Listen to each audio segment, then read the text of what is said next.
There's a moment in a man's life that no one warns him about. It doesn't happen all at once. It happens slowly, quietly, so quietly, you don't even realize it's happening to you. You're still there. You're still speaking. You're still part of the room. But something changes. People stop reacting to you the same way. Not in a rude way, not in an obvious way, but in a way that's almost impossible to notice, until it becomes normal. And here's the dangerous part. You don't feel ignored. You feel something worse. You feel less noticed without explanation.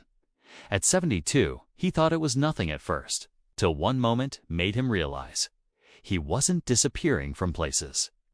He was disappearing from attention itself, and what he discovered next changed how he saw every interaction after that. At 70, most parts of his life felt stable, not perfect, not exciting, but stable in the way routines become when life slows down. Same mornings, same streets, same faces. And yet, something subtle had started to change. Not loudly, not clearly, just quietly. People were still polite. They still smiled. They still responded when spoken to. But something essential was missing. Attention, not complete absence of it. Just a thinning of it. Like a conversation that used to feel warm, slowly becoming neutral.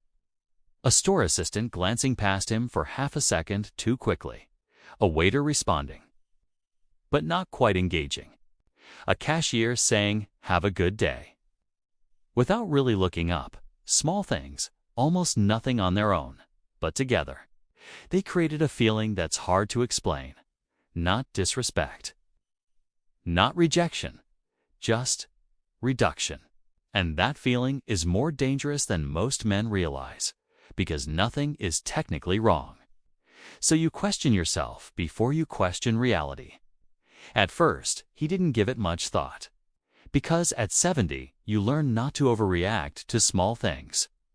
You assume people are distracted, busy, lost in their own lives. But then it started repeating. Different places, same feeling. A store where he had shopped for years. A cafe where the staff used to recognize him. A clinic where conversations used to feel personal. Now everything felt slightly distant, not cold, just less connected. And what made it harder to understand was this. No one was doing anything wrong. There was no disrespect, no hostility, no clear change in behavior. And that's exactly why it's so hard to notice. Because your mind looks for obvious signals. But what changes first are invisible ones. Let me ask you something most men never stop to reflect on. Have you ever walked into a place and felt like you're seen, but not fully registered? Like your presence was acknowledged, but not fully engaged with? That moment where you're physically there, but socially slightly outside the center of attention. That's not imagination. That's perception at work.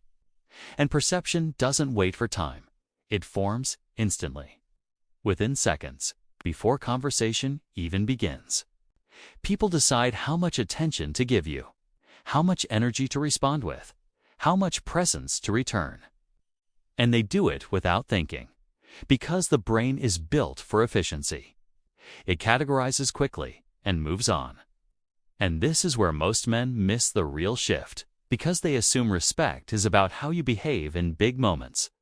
But in reality, it is shaped by small signals you don't even realize you're sending.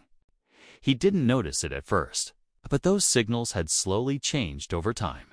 Not in one moment, but in small accumulations. Comfort replacing structure. Familiarity replacing intention. Ease replacing awareness.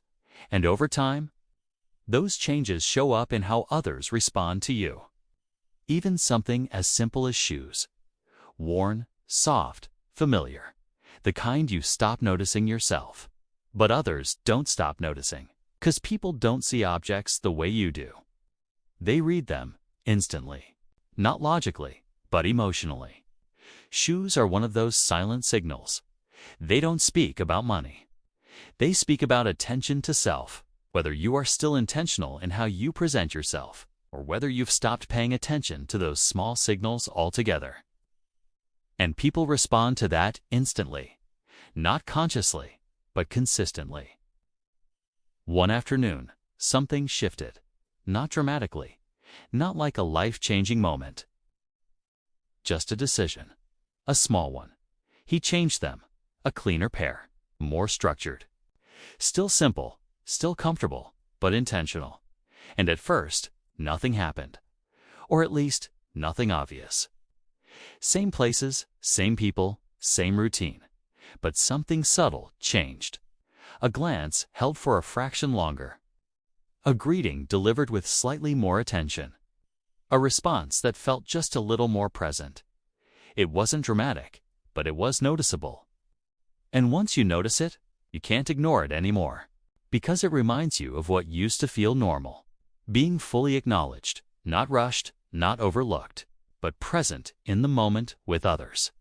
And here's where the deeper shift begins. Because it wasn't just the outside world reacting differently. It was him. Without realizing it, he began adjusting. His posture became a little more open. His movements slightly more deliberate. His speech a bit clearer. Not forced, not trained. Just natural alignment with how he was now being responded to. And that is the loop most people never see. Because presence is not only perceived, it is reinforced. When people respond to you differently, you begin to respond to yourself differently. And when that happens, your entire presence starts to stabilize again. And this is where the real understanding forms. Two men of the same age can exist in the same room and experience completely different levels of attention. One is naturally included in the rhythm of interaction. The other is slightly outside of it, not because of personality, not because of worth, but because of projection. But people sense before they understand. Projection is never one thing. It is an accumulation, a collection of small signals. How you enter a space, how you hold silence, how much intention is visible in your presence, even how you treat the smallest details. Because people assume consistency, if small things look intentional, they assume bigger things are too. And if small things look neglected, they assume the same pattern continues. It was never really about shoes. That was just the entry point. A visible surface of an invisible system. A system built on perception, attention, and subtle human reading of signals. And once he became aware of that, he stopped dismissing the small things. Not obsessively, not anxiously, but intentionally. And slowly, something began to return. Conversations felt less mechanical. Interactions felt less distant. Presence felt more stable. Not because the world changed, but because the signal changed. Because the truth is simple. People don't respond to age. They respond to presence. And presence is built from signals. Small ones, repeated ones, often unnoticed ones. And once those signals return, attention returns with them.